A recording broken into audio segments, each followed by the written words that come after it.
o pastor Luiz Gonçalves, eram os DVDs do pastor Luiz Gonçalves, onde ele explicava tudo isso que a gente vai aprender um pouco, né, sobre Apocalipse, e aí a igreja projetava esses DVDs, essa fala do pastor Luiz, e eu ficava olhando para aquilo, né, com os olhos bem abertos, assim, tentando entender aquilo, mas eu confesso para vocês que era um momento também onde eu sentia muito medo.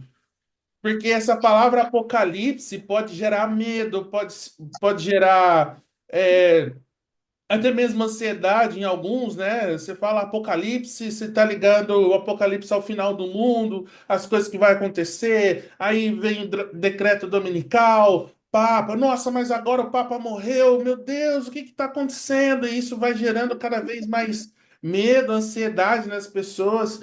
E eu era um adolescente que sentia muito medo ao ouvir essas coisas do apocalipse, mas eu prestava muita atenção para saber se meu medo tinha razão, né, ou não. Para piorar toda a história, eu fui um pré-adolescente da virada dos anos 90 para os anos 2000. E vocês que não pegaram essa virada, tinha uma profecia de que no ano 2000 o mundo ia acabar, ia ter um bug do milênio, e eu ficava com aquilo na cabeça, meu Deus, Jesus vai voltar, não estou preparado, Apocalipse, aquilo era um terror, era um terror. Então, a ideia da gente estudar Apocalipse aqui é da gente aprender que Apocalipse não precisa ser esse terror para ninguém. Apocalipse não precisa ser algo que gera ansiedade, algo que gera dúvida. Tem gente que começa a estudar ou ler o livro de Apocalipse, começa a ver aquelas imagens e símbolos, e ao invés de se esclarecer mais, começa a ficar com mais dúvida ainda e desiste de estudar. Então, primeira coisa que eu quero dizer aqui para você: não precisa ter medo de estudar ou aprender o livro do Apocalipse, tá certo? Por quê? O Apocalipse, ele é revelação. A gente tem lá no comecinho do livro do Apocalipse essa informação para cada um de nós. Revelação do Senhor Jesus Cristo, dada ao seu servo, dada ao seu servo João, por meio de uma visão em Patmos. Então, é a revelação. Apocalipse é a revelação das coisas que vão acontecer. Ora, se Deus está revelando para a gente as coisas que vão acontecer, é porque que ele não quer que a gente fique mal, que a gente fique com medo, que a gente fique ansioso. Pelo contrário, ele quer que nós sejamos instruídos, tá certo? Então, primeira coisa, você não precisa ter medo do livro de Apocalipse. Bom, no nosso primeiro episódio, né, Detetives do Apocalipse, que é o nosso estudo, não sei, eles têm receberam um estudo, professora Kátia? Eles têm acesso ao estudo em PDF, né, pastor? Não tem impresso. Ah, tá. Uhum. Mas eu não sei se todos assim conseguiram visualizar o estudo. Tô vendo uma ali, ó, com o estudo impresso. Olha Ah, que só. legal, né? Parabéns aí, Tiago. Legal. Mas aí vão acompanhando, né? Vamos acompanhando. Então, vamos lá, né? Então, decifrando os mistérios do livro de Apocalipse, né? Bom, primeira coisa que a gente precisa entender, que eu disse para vocês, o livro de Apocalipse não precisa ser encarado com medo ou com qualquer tipo de receio, porque afinal de contas, Apocalipse, como diz o capítulo 1, verso 1, é revelação de Jesus Cristo que Deus lhe deu para mostrar aos seus servos o que em breve há de acontecer. Ele enviou seu anjo para torná-la conhecida ao seu servo João, que dá testemunho de tudo que viu. Isto é, a palavra de Deus e o testemunho de Jesus Cristo. Então, Apocalipse é a revelação de Deus, né? Revelação de Deus de todas as coisas que vão acontecer. E Deus se revela a sua vontade justamente porque ele nos ama. Bom, agora fica a pergunta: se Deus revelou a sua vontade no livro de Apocalipse, a gente não precisa ter medo. O livro de Apocalipse é porque Deus nos ama e tudo. Então, por que que nós vemos muitas imagens, muitas figuras? Na maior parte das vezes são figuras e imagens amedrontadoras. Por que que o livro de Apocalipse foi escrito desta forma? Bom, Nós sabemos que Deus nunca faz nada, isso a Bíblia diz, Deus nunca faz nada sem antes revelar aos seus servos, os profetas. Então, Deus, sempre quando planeja alguma coisa, ele sempre vai deixar claro esse seu planejamento através dos seus profetas. O que nós temos do planejamento de Deus foi o que ele revelou aos profetas e os profetas escreveram. Nós sabemos também que nenhum profeta, nenhuma profecia foi escrita de qualquer jeito, né? Um homem imaginou, eu vou escrever e aquilo vai acontecer, eu vou escrever qualquer coisa, não. Os homens santos escreveram movidos pelo Espírito Santo, é isso que diz lá no livro de 1 Pedro. Então, as profecias de Apocalipse, elas aparecem para nós não por qualquer outra coisa, senão um plano do Senhor de revelar a sua vontade. Agora pensa só o seguinte: na época de João, o apóstolo João, que escreveu o livro de Apocalipse, existia um imperador, um camarada que é, era muito mal, chamado Dominiciano, tá certo? E ele, inclusive, tentou matar João de alguma forma. Lembra do episódio que João foi jogado num caldeirão de óleo fervente e tal? Vocês já devem ter ouvido falar disso. Não conseguiu matar o apóstolo João. Então, ele envia o apóstolo João para uma ilha de segurança máxima, que era o presídio, perto do mar Egeu, chamado Patmos. Essa ilha era uma ilha rochosa, então não tinha vegetação na ilha de Patmos, era uma ilha, a maior parte, não era uma ilha grande, uma ilha pequena, na maior parte de rochas. E ele manda João para essa ilha. E é lá na ilha de Patmos que João tem a sua visão do Apocalipse, de todas as coisas que iriam acontecer. E o que acontece? Dominiciano, o imperador romano. E nós temos no livro de Apocalipse várias figuras e imagens que identificam o poder de Roma como um dos inimigos do povo de Deus. E posteriormente aquilo que iria se levantar também dentro do Império Romano, como um inimigo do povo de Deus. Agora, imagina só se João, que está preso, ele escreve falando exatamente que Roma era isso, que Roma era aquilo, que Roma era inimigo do povo de Deus. João precisava fazer com que a sua carta chegasse ao destino a qual ele estava escrevendo. Então, ele vai usar algumas figuras, metáforas, para não dar, podemos dizer assim, especificamente o nome aos bois, para que essa carta chegasse ao destino, para que essa carta não fosse interceptada, para que essa carta chegasse aos seus leitores, para que os leitores, lendo, conseguissem entender aquilo que João estava escrevendo, sem que Roma, o Império Romano, pudesse entender primeiramente, tá certo? E o que que acontece? A maior parte dos leitores da carta de João, a carta de Apocalipse, eram de judeus, eram de judeus. Então, eles conheciam muito bem a Bíblia.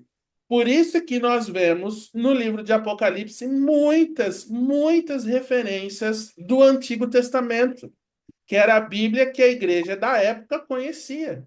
Então, símbolos, sinais, metáforas que são usadas no Apocalipse, elas estão presentes no Antigo Testamento.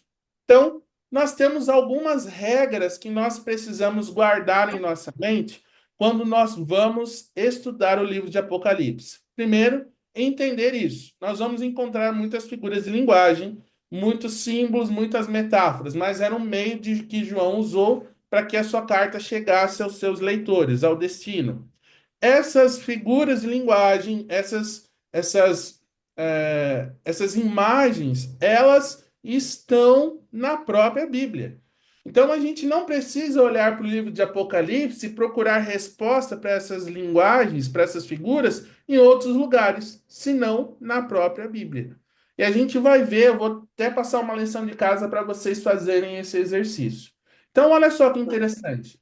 Quando a gente estuda o livro de Apocalipse, obrigatoriamente, o livro de Apocalipse nos leva a estudar o restante da Bíblia. Legal, né? O livro de Apocalipse nos leva a estudar o restante da Bíblia. Eu vou dar um exemplo para vocês. Logo no começo do livro de Apocalipse, João vê Jesus. E aí, quando você pega a visão que João tem de Jesus e compara com a visão lá de Daniel, do ser que fala com Daniel, é quase que a mesma coisa, né? Quase que a mesma coisa, né? Então a gente tem aí uma aproximação muito grande do Antigo Testamento, entre outras coisas. Então você estuda Apocalipse, automaticamente você vai aprender muita coisa do Antigo Testamento também. E quando a gente faz isso, nós estamos treinando a nossa mente. Treinando a nossa mente. Você vai ficar fera, porque você vai, poxa vida, isso aqui eu tô lendo aqui em Apocalipse, mas eu já ouvi falar disso daqui, por exemplo, os seres viventes que aparecem em Apocalipse, perto do trono, também aparecem no livro de Ezequiel. Poxa, eu já ouvi isso daqui em algum lugar daqui. Você vai treinando a sua mente, você vai conhecendo cada vez mais, você vai agregando conhecimento bíblico. Legal isso daqui também, né? Outra coisa, quando a gente estuda Apocalipse, obviamente, nós nos mantemos conectados à palavra de Deus, né?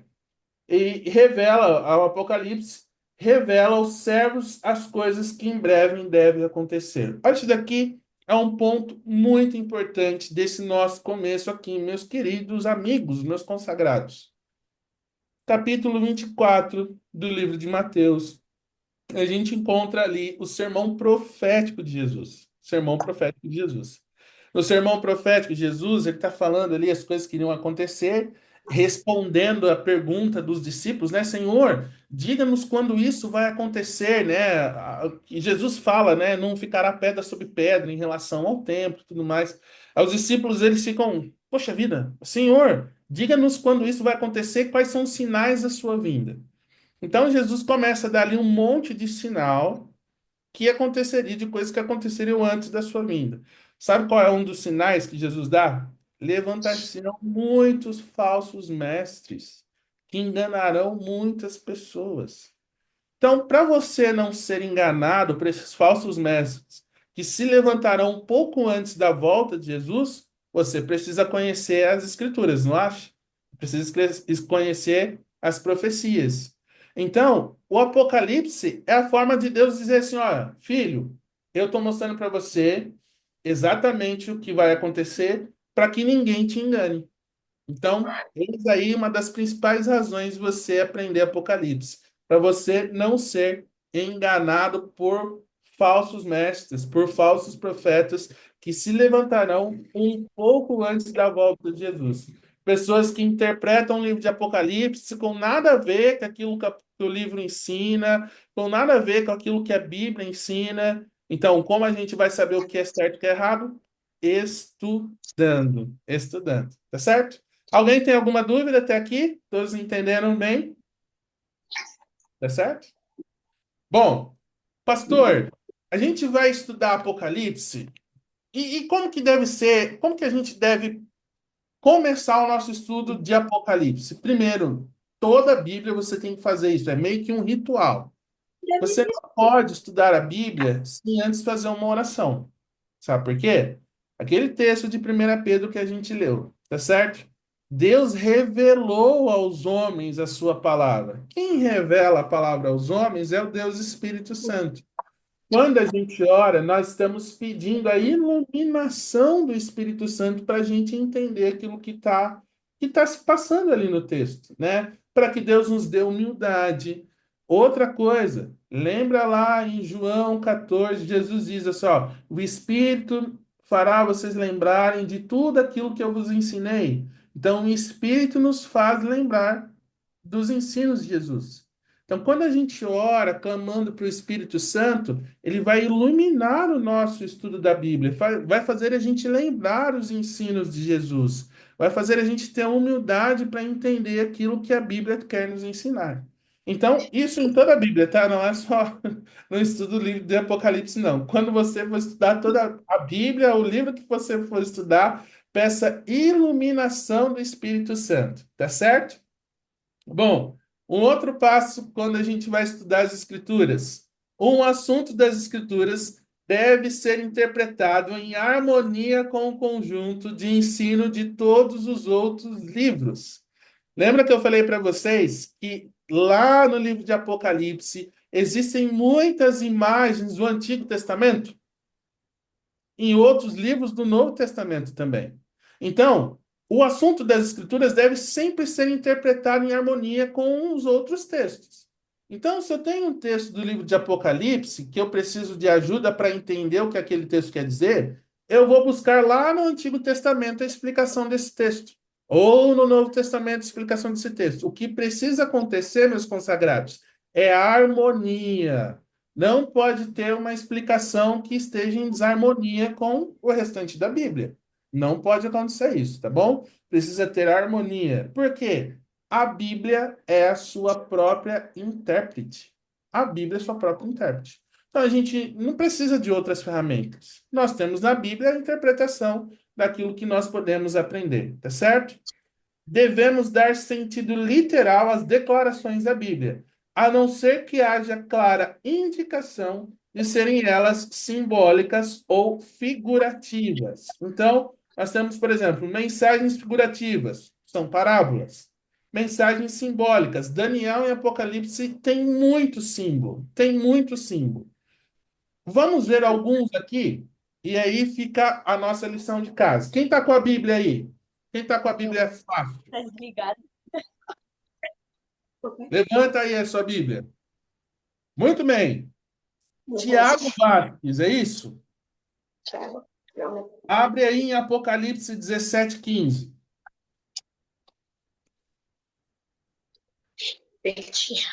Vamos ver um desses símbolos aí.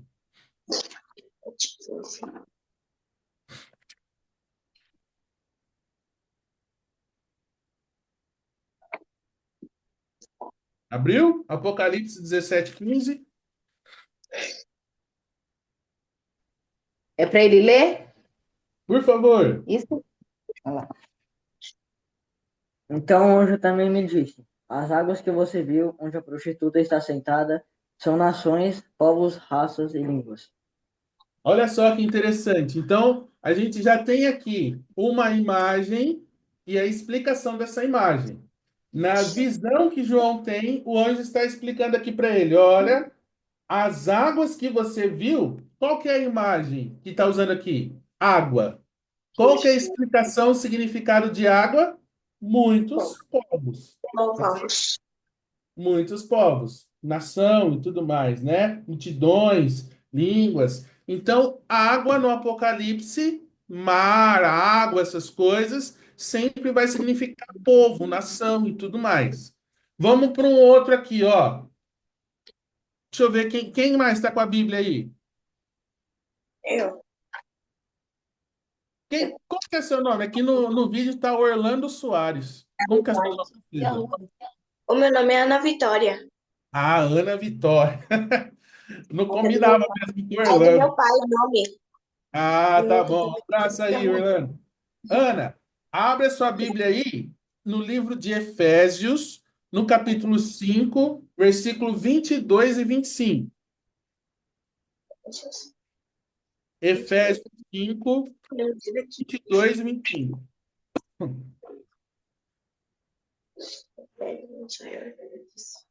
Efésios 22. Onde está? Efésios capítulo 5, leia do verso 22 a 25. É para ler? Por favor. Vós, mulheres, sujeitai-vos a vossos maridos como ao Senhor, porque o marido é a cabeça da mulher, como também Cristo é a cabeça da igreja, sendo ele próprio o salvador do corpo. É para ler até 25? Isso. Por favor. De sorte que, assim como a igreja está sujeita a Cristo, assim também as mulheres sejam em tudo sujeitas aos seus maridos. Vós, maridos, amai vossas mulheres, como também Cristo amou a igreja, e a si mesmo se entregou por ela. Então, olha só que interessante. Mulher aqui é igual A igreja. igreja. Igreja, exatamente, né? Então, Paulo está usando, né, essa associação, falando sobre o respeito que precisa ter dentro do matrimônio. Homens, amem as suas esposas, assim como Cristo amou a sua igreja, que é a sua noiva, tá certo? Então, mulher aqui é sinônimo de igreja. Então, quando a gente ouve mulher no Apocalipse, a gente precisa pensar em igreja. Agora, nós temos aqui ou uma mulher que é pura ou uma mulher que é impura. Se nós vemos aqui uma mulher que é pura, Apocalipse está descrevendo uma igreja que é pura. Agora, se nós vemos uma mulher que é impura, como diz o livro de Apocalipse, Apocalipse também está descrevendo uma igreja que é impura, tá certo? Alguma das imagens aqui. Então, a gente viu aqui o mar simboliza povos, mulher simboliza igreja. Vamos um outro aí. Ô, professora Kátia, você pode ler para nós Daniel 12, 13, 3? Eu gosto desse. 12. 12, Daniel 3. 12, 3.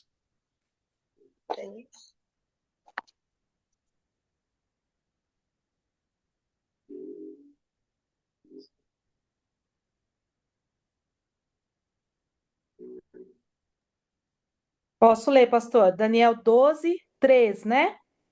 Isso. Os que forem sábios, pois, resplandecerão como o fulgor do firmamento, e os que a muitos conduzirem à justiça, como as estrelas, sempre e eternamente. É isso? Muito bem. Exatamente. Então a gente tem aí uma outra imagem, tá certo? Então, aqueles que são sábios reluzirão como o fulgor do céu, e aqueles que conduzem muitos à justiça serão como estrelas para todo sempre. Então, uma figura, né? Aqueles que levam à justiça são como estrelas, tá certo? Então, a lição de casa fica o seguinte: vocês vão pesquisar essas imagens.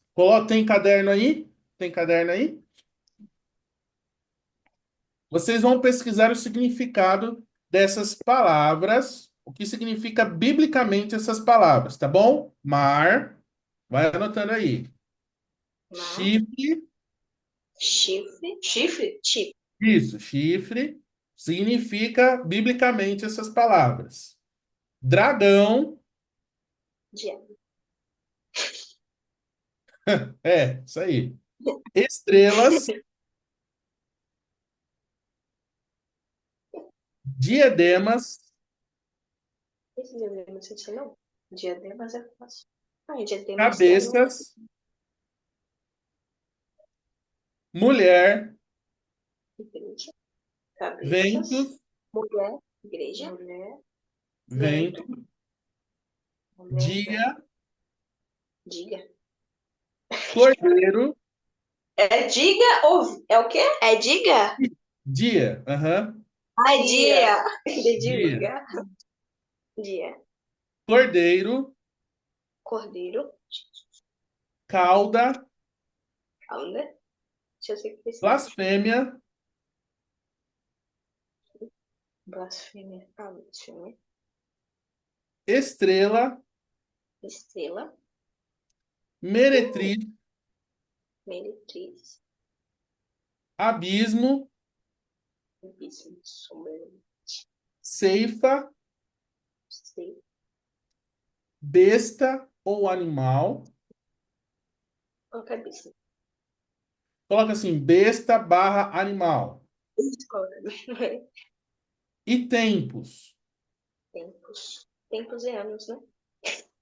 Então faz o seguinte, ó, vocês estão escrevendo essas palavrinhas de um lado, na frente vocês vão colocar o significado biblicamente, e numa terceira coluna vocês vão colocar o texto bíblico onde vocês encontraram isso, tá bom? Pessoal, é importante. Eu entendi esse projeto e a gente está aqui aprendendo para poder ensinar as outras pessoas, certo? Então, nós precisamos meio que decorar essa tabelinha, porque quando a gente for ensinar as outras pessoas, isso precisa estar gravado bem firme na nossa mente. Talvez não tudo, mas o máximo que a gente conseguir. Eu vi que eu fui falando aqui, alguns já foram dizendo até o significado. Muito bem, parabéns. Então quer dizer que vocês estão aí já bem à frente, tá bom? Mas é isso, tá bom? Vocês precisam manter isso em mente porque isso vai servir como um apoio para você ajudar as outras pessoas a entenderem isso também, tá certo? Então, nós estamos falando na nossa aula aqui que para a gente estudar o livro de Apocalipse, nós precisamos primeiro orar, nós precisamos entender que o Apocalipse, os significados do livro de Apocalipse, a gente vai procurar na própria Bíblia, porque a Bíblia interpreta a si mesmo, e entender quando o Apocalipse está sendo literal e quando ele está sendo metafórico, tá certo? Vixe, repetir tudo. Rapaz.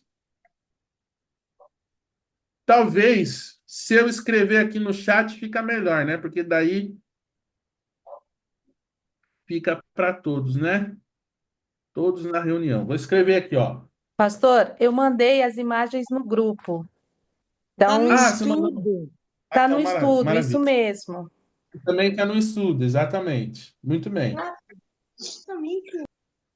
Não tá no estudo Pessoal, também. para a gente terminar essa nossa primeira etapa, gostaria que alguém abrisse a Bíblia para mim no livro de Isaías, no capítulo 28, versículo 10. Isaías 28. Acabei de. Isaías 28. 10. Ah, acabei de achar aqui. Quem pode ler para mim? Posso ler? Por favor. Ele está pensando que nós somos crianças e quer nos ensinar a beabá. E? Li Pois. certo? Isaías. Isaías Isaías 28. 28, 10.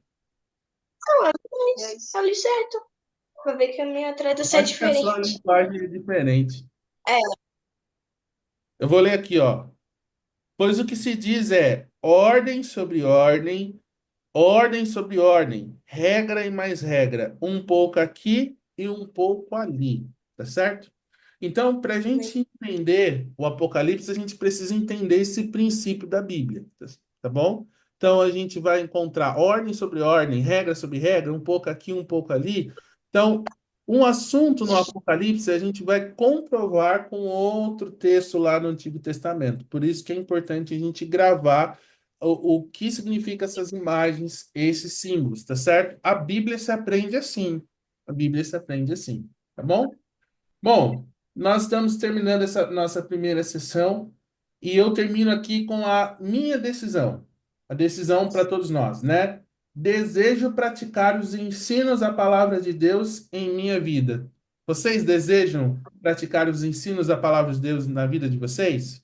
Esses princípios de sempre orar quando vai estudar a Bíblia, de sempre entender que a Bíblia vai se interpretar um pouco aqui, um pouco ali, treinando a nossa mente, decorando esses textos, sabendo que Deus não quer que a gente tenha medo, mas que a gente saiba aquilo que Ele pensou, planejou para nós, tá bom?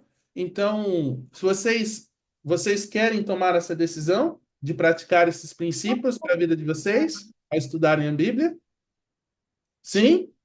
Eu também quero. Vamos orar para a gente quebrar essa nossa sessão e a gente parte para o próximo. É isso, né, Pro? São dois hoje, né? Então vamos orar. Senhor, nós acabamos de olhar para alguns princípios importantes da sua Escritura, de como nós devemos ir ao estudo da Bíblia, principalmente nesse tema que nós estamos trabalhando, o livro de Apocalipse.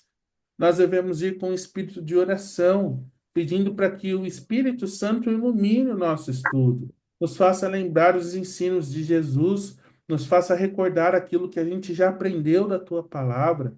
Nós queremos também entender que a Bíblia é suficiente, ela traz o seu próprio significado. Quando a gente pesquisa na Bíblia um pouco aqui, um pouco ali, entendendo que o Senhor revelou a sua vontade na sua palavra para nós. A gente não precisa de outras ferramentas a não ser a tua palavra. Então, Pai, nos ajude a sempre querer a crescer no conhecimento da tua palavra, decorar, aprender e guardar a tua palavra no nosso coração para que a gente não peque contra o Senhor. Nos abençoe, ainda que vamos estudar um pouco mais, em nome de Jesus. Amém. Professora Kátia, já vai para o próximo? Pode, pastor, pode passar direto para o próximo. Muito bem. Deixa eu pegar aqui então o próximo.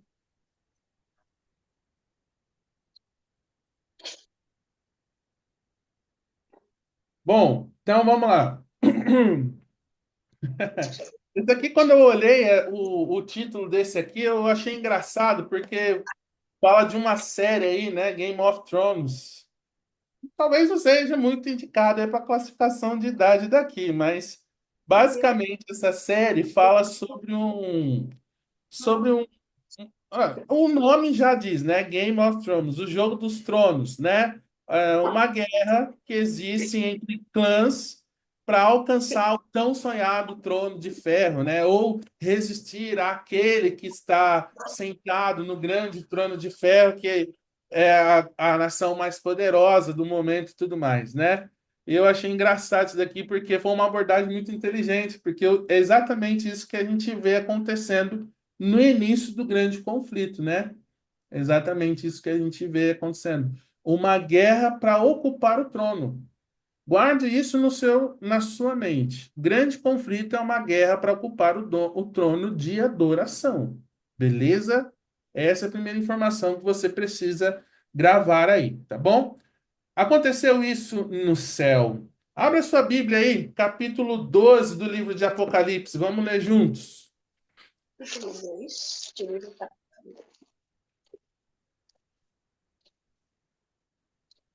Versículos 7 a 9. Vou ler para vocês.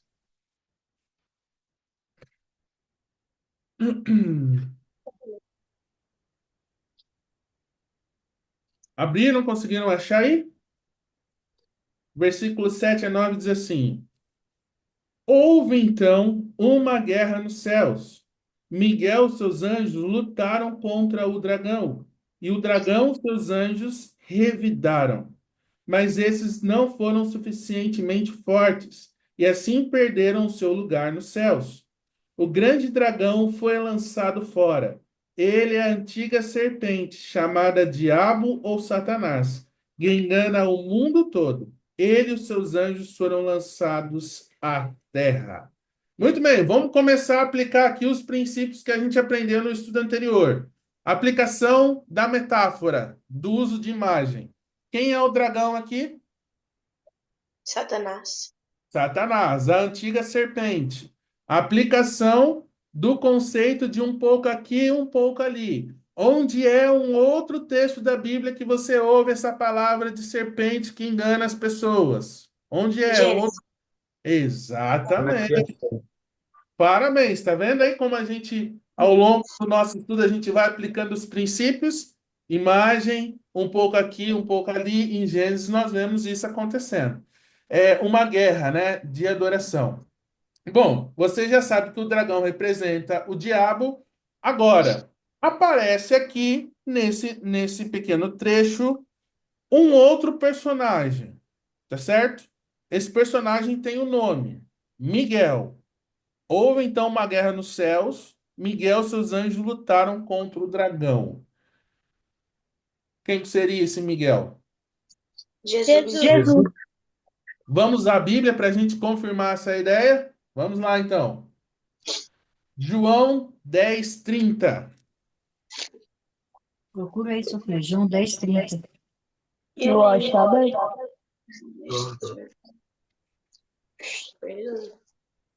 Por que que esse texto de João 10:30 responde essa nossa pergunta sobre a identidade de Miguel? Porque o nome Miguel, no hebraico, é uma pergunta. E qual que é essa pergunta? A pergunta é: quem é como Deus? O nome Miguel é uma pergunta. Quem é como Deus? Essa pergunta se responde nesse texto de João 10:30. Olha só o que diz João 10:30. Palavras de Jesus, né? Eu e o Pai somos um. Eu e o Pai somos um. Então, quem é como Deus? Quem pode ser como Deus? Jesus. Ninguém. Tá certo? Então, galerinha, guarde esse texto. Talvez, se for possível, você sublinhar, escrever esse texto em algum lugar para você não esquecer, tá bom? João 10:30. Porque muita gente vai questionar, mas vocês estão colocando Jesus no mesmo patamar de um anjo e tudo mais. Aí você vai usar esse argumento. O nome Miguel é uma pergunta. Quem é como Não. Deus? E essa pergunta se responde com João 10:30. Somente Jesus pode ser como Deus, porque ele também é Deus. Tá certo? Então, guarde isso, sublinhe e tudo mais, tá bom? Além disso, um outro texto que está lá no. Oi? Ah, acho que foi só um áudio aí, né? Gente, Tem um outro texto que está lá no livro de Colossenses, no capítulo 1, versículos 15 a 17. Abre aí. Colossenses, capítulo 1, versículo 15 a 17. Alguém pode ler aí para mim, por favor? quero saber o motivo por isso. Oxi. Aqui. Alguém achou? Eu tô fazendo errado aqui.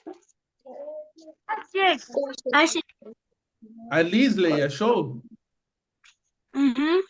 Lê para nós então, Lisley, por favor. Colossenses 17, né? Ó, capítulo 1, versículo 15 a 17. Aqui. Qual é a imagem do Deus invisível, o primogênito de toda a criação? Porque nele foram criadas todas as coisas que há nos céus e na terra, visíveis e invisíveis, sejam tronos, sejam dominações, sejam principados, sejam protestantes. Tudo foi criado por ele e para ele. E ele é antes de todas as coisas, e todas as coisas subsistem por ele. Eu gosto muito desse texto. Então, olha só, lá no comecinho, no versículo 15, Paulo já fala, respondendo de novo essa pergunta: quem é como Deus?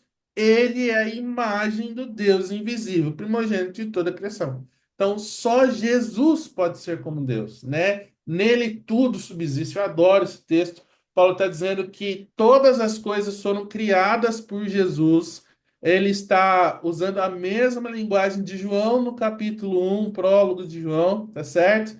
O verbo estava com Deus, o verbo era Deus, e o verbo criou todas as coisas, tá certo? Ele está usando a mesma linguagem de João. Então, dizendo que Jesus é o criador de todas as coisas, nele tudo subsiste, ou seja, Jesus é a fonte de todas as coisas, mas não somente da criação, da manutenção de todas as coisas. Então, somente alguém assim pode ser como Deus. Então, esse é um outro texto que você precisa deixar grifado aí, junto com o texto de João, que é o de Colossenses 1, 15 e 17, tá bom? Quem é como Deus? Quem pode criar como Deus? Só Jesus, tá bom? Bom, então você percebeu que além de Miguel e o dragão, a guerra envolve anjos. Envolve anjos. Foi o texto que a gente leu lá, tá certo? Então, o texto diz assim, né? O dragão foi vencido e por isso ele e os seus anjos não puderam mais ficar no céu. Então, um pouco antes, diz que Miguel e seus anjos lutaram contra o dragão e os anjos do dragão. Então a gente precisa definir aí biblicamente quem são os anjos. Os anjos são o espírito dos mortos. Os anjos, de onde vêm os anjos? Os anjos existem até hoje? Abra sua Bíblia para a gente definir aí quem são os anjos. Salmo 148, 1 a 5. Salmo 148, 1 a 5. Melhor? Vamos 145. Uma pessoa diferente pode ler aí para nós? Opa, achei. Quem que achou? Manuel? Eu? Lê aí para Isso. nós, Manuel, por favor. Todos os que estão nos céus, louvem o Senhor Deus nas alturas. Louvem o Senhor todos os seus anjos, todos os seus exércitos celestiais. Sol e lua louvem ao Senhor. Todas as estrelas brilhantes louvem a Deus. Que os mais altos céus o louvem. E também as águas que estão acima do céu. Que todos eles louvem ao Senhor, pois ele deu uma ordem e eles foram criados. Muito bem. Então, os anjos, tem muita gente, galera, que vai dizer, por conta de uma compreensão equivocada sobre a mortalidade da alma, é algo que vocês vão aprender ao longo desses estudos, vão achar que quando as pessoas morrem, elas viram anjos, viram espíritos, benfeitores. Então, a Bíblia não fala que que os anjos são espíritos dos mortos. A Bíblia não fala isso, tá certo? Então, a Bíblia fala que anjos são seres criados por Deus, vivem no céu, tá certo? E existem, né? Um outro texto de Paulo vai dizer que são ministradores daqueles que amam ao Senhor, né? São auxiliadores daqueles que amam ao Senhor. Um outro texto vai dizer: o anjo do Senhor acampa ao redor daquele que o teme e o guarda e o livra. Então, o anjo do Senhor é um ser criado por Deus como com objetivos especiais, tá certo?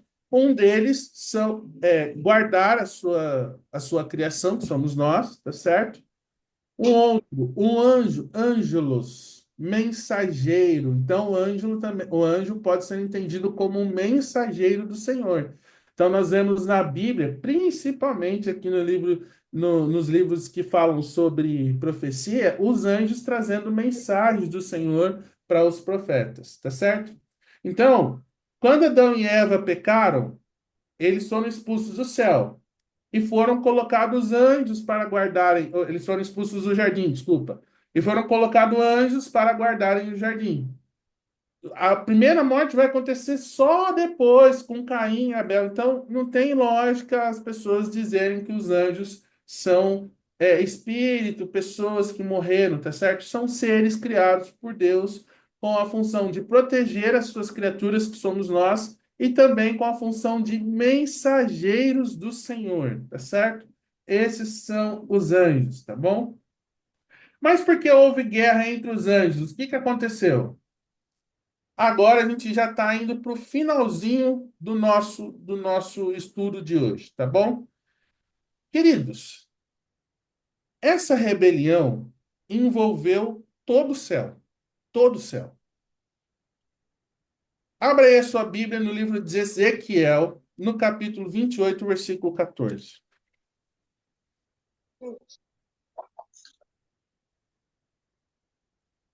Ezequiel. Capítulo 28, versículo 14. Deixa eu ver aqui. Isso, Ezequiel.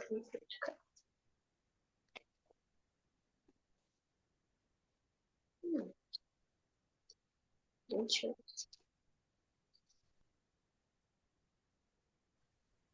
Acharam aí?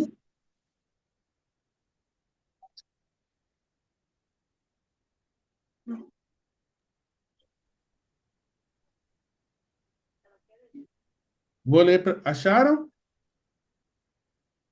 Beleza? Sim. Então, vamos lá, vou ler para vocês, ó. Você foi ungido como um querubim guardião, pois para isso eu o designei. Você estava no Monte Santo de Deus e caminhava entre as pedras fumegantes. Continua. Você era inculpável em seus caminhos, desde o dia em que foi criado até que se achou maldade em você.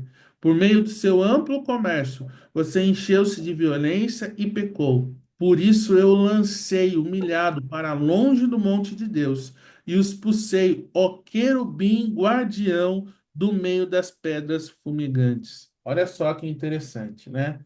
Então, esse texto aqui, presta atenção, ele tem uma dupla aplicação. Esse texto aqui faz parte de um grupo de profecias chamado profecias clássicas, que é um grupo de profecias diferente do grupo de profecias apocalípticas. Então, as profecias clássicas, elas vão ter uma dupla aplicação, tá certo? É uma aplicação local e uma outra aplicação que a gente na teologia chama de aplicação escatológica, que lança para algo muito maior do que a explicação local. Pastor, qual que é a aplicação local desse texto aqui de Ezequiel, capítulo 28? É o rei de Tiro, tá certo? Mas as características que nós vemos aqui nesses versos, do versículo 14 em diante, elas se referem a algo muito maior do que o rei de Tiro, porque fala sobre um querubim, guardião, que andava, estava, foi expulso do monte de Deus. Não tem nenhuma conexão esse querubim guardião que estava no monte de Deus com o rei Tiro, de Tiro. Então, essa é uma segunda aplicação, aplicação escatológica. Isso daqui está falando sobre Lúcifer e como ele era no céu, né? O regente de Deus, um anjo, o anjo perfeito, sem nenhum problema, estava assistia diante de Deus, né? O querubim guardador, alguém muito importante, e ele era assim perfeito em seus caminhos até o dia em que se achou iniquidade, até o dia que começou a crescer, nasceu o pecado no coração de Lúcifer. Então começou a partir daquele momento a existência do mal, infelizmente, né? E essa rebelião que nós estamos estudando desde o começo desse nosso estudo, é uma rebelião, no capítulo 12, né? É uma rebelião que envolve todo o céu, porque Lúcifer, ele começa a espalhar, né, toda a sua maldade entre esses outros seres celestiais, que são os anjos, no céu. Ele tenta convencer esses outros seres que Deus não era tão bom assim, que o caráter de Deus era um caráter questionável, né? Ele começa a espalhar isso e ele consegue ter êxito, queridos. Porque no capítulo 12 de Apocalipse, que foi o primeiro texto que a gente viu, diz que há uma guerra no céu, que houve uma guerra no céu. Miguel e seus anjos lutaram contra o dragão e os anjos do dragão também. Olha só, ele teve êxito, ele conseguiu convencer muitos anjos. Tem até um texto que diz que quando eles foram lançados por terra, depois a terra, né, até a terra, depois que eles perderam a guerra no céu, Miguel, o dragão dos seus anjos, é uma terça parte dos anjos. Esse número não é literal, esse número aponta para a dimensão. Foram muitos anjos que foram enganados junto, e que foram enganados, foram lançados à terra, junto com Lúcifer, que agora não é mais esse ser de luz, né? Mas é o inimigo de Deus, o diabo, que significa inimigo de Deus, né? Então ele conseguiu convencer muitos anjos da sua história. E hoje, né, nós temos essa realidade, tá certo? Satanás, os anjos foram lançados à terra, eles estão na terra. Miguel não. Satanás sabe que pouco tempo lhe resta e ele está usando tudo aquilo que ele pode fazer para enganar também os seres humanos em relação ao caráter de amor de Deus, tá certo? Assim como ele enganou os anjos lá no céu, ele está tentando também enganar as pessoas sobre o caráter de Deus aqui na terra. Por isso que a gente precisa estudar a Bíblia para que nós não sejamos enganados. Por isso que a gente precisa saber das profecias, para que possamos entender qual que será o fim do inimigo de Deus, né? Que acontece lá no capítulo 20, capítulo 21 do livro de Apocalipse, tá bom? Coisas que a gente vai ver lá para o futuro ainda, tá bom? Nós temos com isso, então, o grande conflito que começa no céu e ele vem parar na terra. Ele começa primeiro no céu e ele vem parar na terra, com a queda de Adão e Eva, capítulo 2, capítulo 3 do livro de Gênesis, que narra a queda de Adão e Eva. Eu não vou entrar nesse assunto, porque a gente conhece muito bem, né? A serpente, que é comentado aqui, ela engana a Eva, Adão escolhe comer do fruto também, como diz o apóstolo Paulo, eles caem em pecado. Ellen White comenta essa situação. Ela diz que até aquele momento não haviam flores que murchavam. As folhas das árvores ainda não tinham caído. O livro Patriarcas e Profetas, né? E quando o pecado ele acontece no mundo, foi o momento que a primeira flor murchou, que a primeira folha caiu, porque a morte entrou no mundo. Aquilo tudo que era perfeito começou a ficar em desequilíbrio, porque o pecado entrou no mundo, né? Nós vemos ao longo da Bíblia que o salário do pecado seria a morte, Romanos 6, 23. O salário do pecado era a morte. Mas nós temos também lá, já no capítulo 3, versículo 15 de Gênesis, a solução de Deus, né? que é o proto-evangelho, a primeira vez que o evangelho aparece na Bíblia, as boas novas da salvação. A serpente seria vencida, a cabeça da serpente seria esmagada pela descendência da mulher.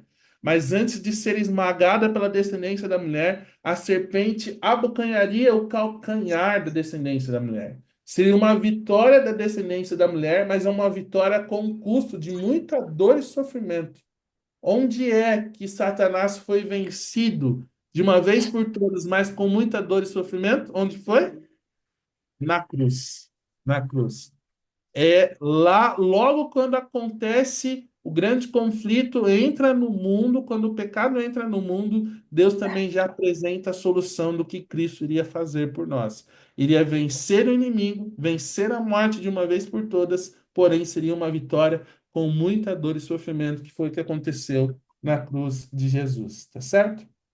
Então, é, esse foi o nosso primeiro panorama aí do estudo de Apocalipse. Espero que vocês tenham aproveitado, aprendido um pouco mais. É isso mesmo, professora Kátia? É isso mesmo, pastor. Muito obrigada. Tudo que o pastor falou aí, você encontra todas essas informações aí no estudo. Nós temos um outro encontro essa semana, né? Temos dois encontros na semana. O intuito é que, ao chegar no Congresso, a gente já tenha finalizado a primeira e a segunda temporada. Tá bom, gente? Obrigada, pastor. Foi muito bom, viu? Deus te Junto. abençoe, que Obrigado, você gente. Deus continue abençoe conosco, você. tá bom? Tchau, tchau. Valeu. Tchau, gente. Um abraço. Pastor, o pastor já orou, mas eu vou pedir para que a senhora ore novamente, só para encerrar aqui o nosso encontro. Gente, muito obrigada, viu, pela presença de vocês conosco. Eu vou mandar no grupo, antes da oração do pastor, né? Uma informação importante. Eu vou mandar no grupo a lista de presença. Então, você que esteve aqui, que acompanhou, coloque lá o seu nome, tá bom? Para que a gente possa ir acompanhando aqueles que estão assistindo, então, os estudos bíblicos. Combinado? Eu vou mandar lá, então, um link para que você possa colocar o seu nome. É o nome do adolescente, tá bom, gente? Tá bem? Então coloque lá e todos os nossos encontros têm essa lista de presença. Combinado? Oremos então, pastor. Vamos orar. Adulto Querido não. Deus, Desculpa. imagina, querido Deus, nosso amado Pai, obrigado, porque o Senhor nos deixou revelado todos os seus planos, revelado os seus planos para nos salvar, revelado os seus planos que mostram que o inimigo é o inimigo vencido, o Senhor venceu de uma vez por todas na cruz e nos dá força para resistir ao inimigo e assim vencê-lo também. Obrigado pelas suas escrituras que nos instruem, que nos protegem, que nos ensinam, que nós possamos, Pai, guardar a tua palavra em nosso coração para não pecar contra ti, para nos preparar para a salvação e assim estarmos aptos para quando o Senhor vier nos buscar. Esteja com cada adolescente, cada pai, cada mãe, esteja também com a professora Kátia, nesse projeto tão legal, tão impulsionador de estudo da tua palavra. Que maravilha ver esses meninos e meninas aqui querendo aprender, Pai, da tua palavra. Que coisa boa, Deus, que coisa boa. Obrigado por me dar essa oportunidade também. Esteja com todos eles, em nome de Jesus. Amém. Amém. Deus Amém. Agora abençoe. só acho, né, pastor, que todo mundo podia abrir a câmera aí para a gente tirar uma foto. Tirar uma Não é, foto. Eu também pastor? Abra todo mundo aí. não precisa passar perfume, nada. Não precisa passar perfume. Se você está aí na cama, enroladinho, só levanta assim o rosto, né, pastor? É, só coloca o olhinho de fora aí, que já vai passar. Isso, e a gente tira uma foto aqui de todos aqui. Aí, ó, calma aí. Dá um sorriso. Tem uns aí que estão com vergonha, não querem abrir. Deixa eu dar um sorriso, arrumar meu cabelo. Vou mandar lá no grupo, hein? Nosso primeiro encontro. Um, dois, três. Ó, quem sorriu, sorriu. Oi. Foi, pastor. Vou mandar lá no grupo para eles. Fechou. Tchau, gente. Um abraço, viu? Tchau, Valeu, gente. Bruno. Até quinta-feira. Boa noite. Tchau. Tchau. Obrigada, Tchau. pastor. Tchau, tchau. Tchau, Tamo junto, tchau. pô.